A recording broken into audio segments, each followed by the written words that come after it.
Assalamualaikum warahmatullahi taala wabarakatuh dan salam sejahtera. Terima kasih diucapkan kepada semua pelajar kerana dapat meluangkan sedikit masa untuk mendengar taklimat induksi untuk subjek BMMB 3132 Pendidikan Inklusif. Jadi saya sebagai selaku penyelaras untuk subjek ini akan memberikan sedikit penerangan tentang subjek BMMB 3132 ini. Okey, jadi memandangkan situasi semasa di daerah Besut yang terputus bekalan air, jadi buat masa ini para pelajar tidak dibenarkan lagi untuk kembali ke kampus. Jadi bukan semua daerah Besut, sebahagiannya sahaja tidak mempunyai bekalan air. Jadi kemungkinan memakan masa yang agak lama. Sampai bila tu tak tahu, nanti kita akan maklumkan dari masa ke semasa tempoh. Jadi kembali seperti zaman dahulu. Zaman dahulu maknanya zaman PKP dahulu. Maknanya segala pembelajaran akan dibuat secara atas, secara dalam talian. Okey. Jadi untuk taklimat induksi pada kali ini diminta para pelajar untuk memberi sedikit perhatianlah. Mungkin para pelajar boleh baca RMK itu nanti.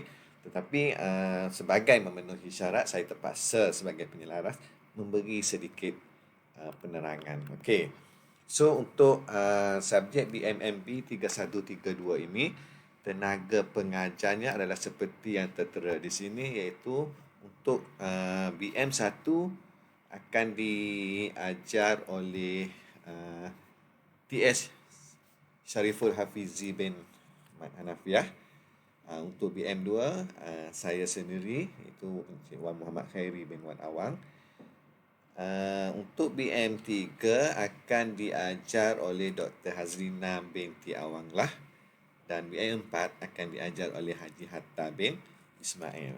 Okey, itu nama tenaga pengajar untuk subjek ini. Okey, kemudian saya akan paparkan ringkasan maklumat kursus RMK. Kalau kita tengok di sini, iaitu nama kursus ini adalah Pendidikan Inklusif. Kod kursusnya adalah BMMB 3132. Okey. So, kalau kita tengok yang keempat itu adalah rasional kursus ataupun modul dalam program ini. Kursus ini ditawarkan supaya pelajar dapat kefahaman mengenai konsep dan pelaksanaan pendidikan inklusif dalam bidang bahasa Melayu di Malaysia. Dan subjek ini ditawarkan pada semester kedua tahun 3. Okey. Dan kalau kita tengok di sini jumlah jam pembelajaran secara bersemuka. Kita tengok yang secara bersemuka ini 18 untuk kuliah dan 12 untuk tutorial. So kita ambil yang inilah, keseluruhannya adalah 30 jam. Okey, dan nilai kreditnya adalah 2 jam kredit. So hasil pembelajaran kursus CLO, Course Learning Outcomes. So kalau kita tengok di sini, pada akhir kursus ini pelajar dapat yang pertama menjelaskan konsep matlamat dan dasar pendidikan inklusif. Dan yang kedua, pelajar dapat menghuraikan pelaksanaan pendidikan inklusif di sekolah. Okey. Yang ketiga, menganalisis peranan dan tanggungjawab pihak berkepentingan dalam pelaksanaan pendidikan inklusif. Yang keempat, merangka aktiviti pengajaran dan pembelajaran bagi kanak-kanak bermasalah pembelajaran, masalah penglihatan dan masalah pendengaran yang berada di dalam kelas aliran perdana dengan membuat rujukan daripada pelbagai sumber. Dan yang kelima, mencadangkan langkah-langkah bagi menangani isu dan cabaran dalam pelaksanaan pendidikan inklusif di sekolah. Ini adalah hasil pembelajaran kursus yang terdapat dalam subjek ini. Okey.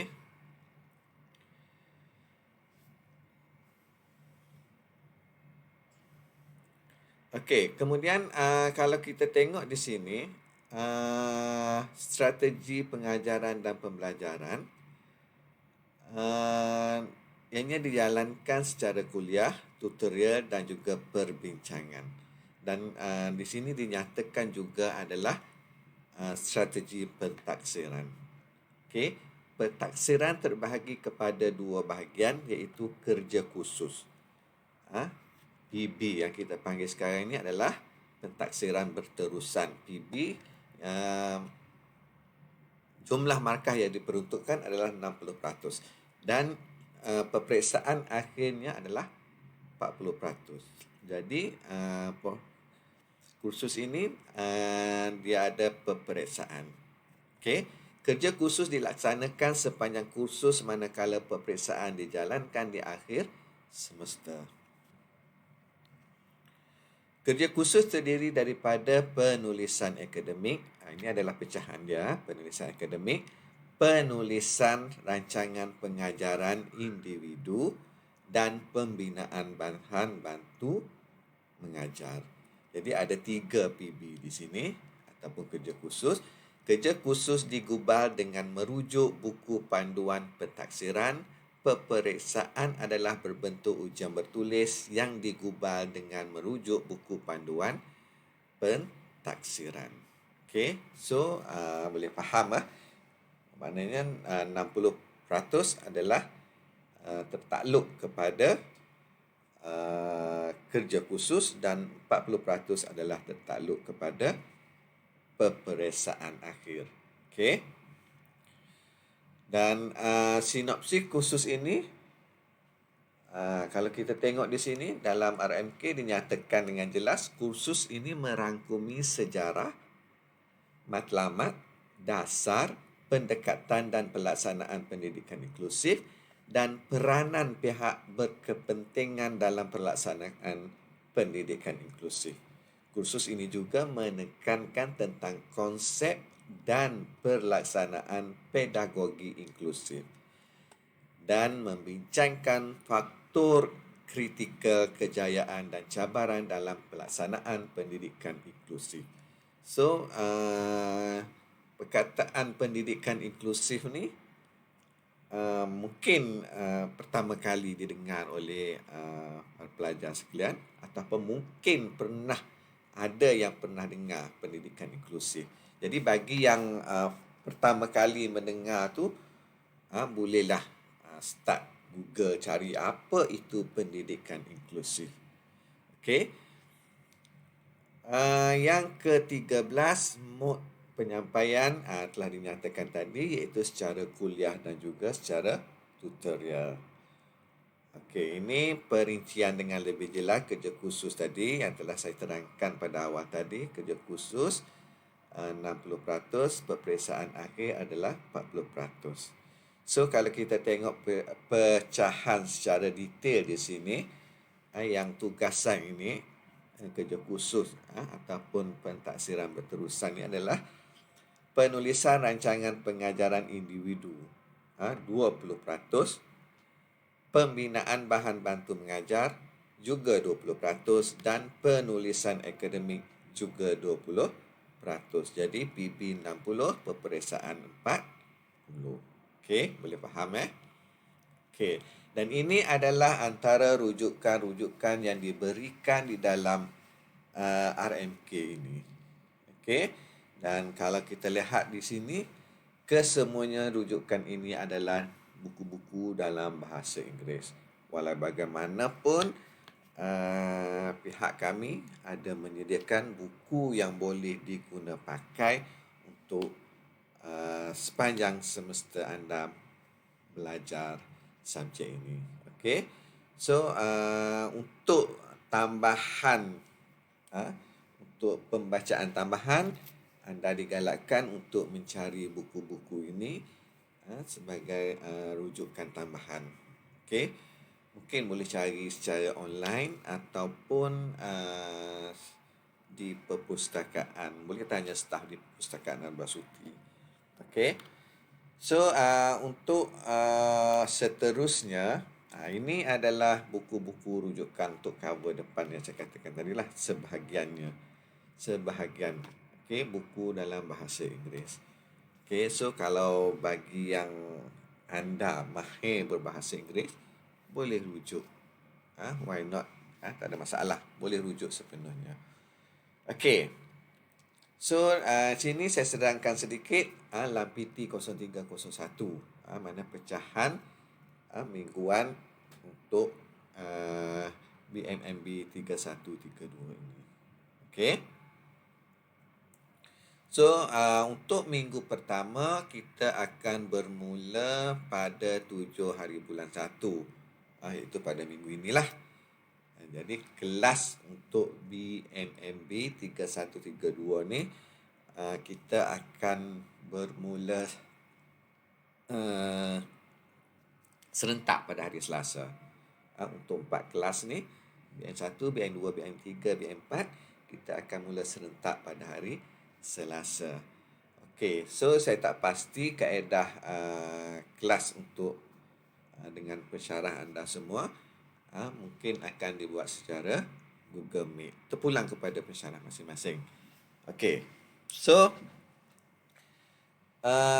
pada minggu pertama ini anda akan didedahkan itu topik yang pertama, iaitu pengenalan program pendidikan inklusif. Okey, so subtopiknya adalah asas dan sejarah program pendidikan inklusif, matlamat dan objektif pendidikan inklusif, dasar antarabangsa dan kebangsaan pendidikan inklusif, dan program pendidikan khas KPM, iaitu sekolah khas, program integrasi dan program pendidikan inklusif. So, anda akan diterangkan secara detail nanti untuk topik-topik ini. Okey. So, kita akan berkuliah selama 2 jam dan tutorial selama 1 jam. Okey. So, begitu juga untuk minggu yang kedua. Itu pecahan-pecahan. Nanti akan dimuat naik di dalam Google Classroom masing-masing. Okey, anda boleh dapatkan perancangan ini. So, bila kami dah agihkan ke semua topik, kita ada 6 topik besar sebenarnya.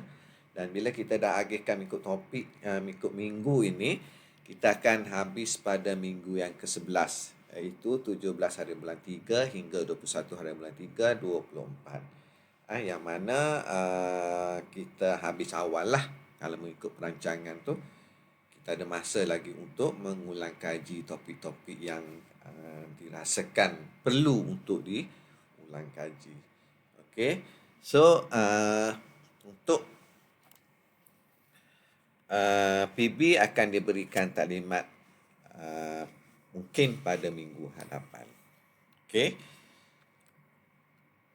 Ini adalah sambungan daripada yang tadi, yang mana kita akan berakhir pada minggu ke-20 tu, maknanya anda telah cuti akhir semester. Dan sebelum itu, minggu 18 dan minggu ke-9 itu adalah minggu peperiksaan. Okey. So, saya rasa tak ada. Itu sahaja taklimat untuk berkenaan subjek ini. So, sekiranya anda mempunyai masalah, mungkin selepas ini pensyarah masing-masing akan memberi taklimat dengan lebih detail lah kepada anda berkenaan induksi subjek ini. So, kalau anda ada masalah, ada persoalan yang ingin dikemukakan, boleh bertanya dengan pensyarah masing-masing. Okey. So, saya harap anda semua telah berkenalan dengan pensyarah masing-masing dan mempunyai grup WhatsApp. So, boleh mula bertanya. Dan anda pula dinasihatkan untuk memandangkan anda berada jauh daripada kami. Kita berkomunikasi mungkin secara WhatsApp, Google Meet. So, medium yang paling terbaik adalah menggunakan WhatsApp lah ataupun Telegram, ya, terpulang kepada anda. So gunakan kemudahan itu untuk bertanya kepada pensyarah anda sekiranya ada persoalan. Okey. So itu sahaja untuk taklimat pada kali ini. Dan kita akan berjumpa pada kelas yang pertama nanti. Okey. Sekian, terima kasih. Assalamualaikum warahmatullahi taala wabarakatuh.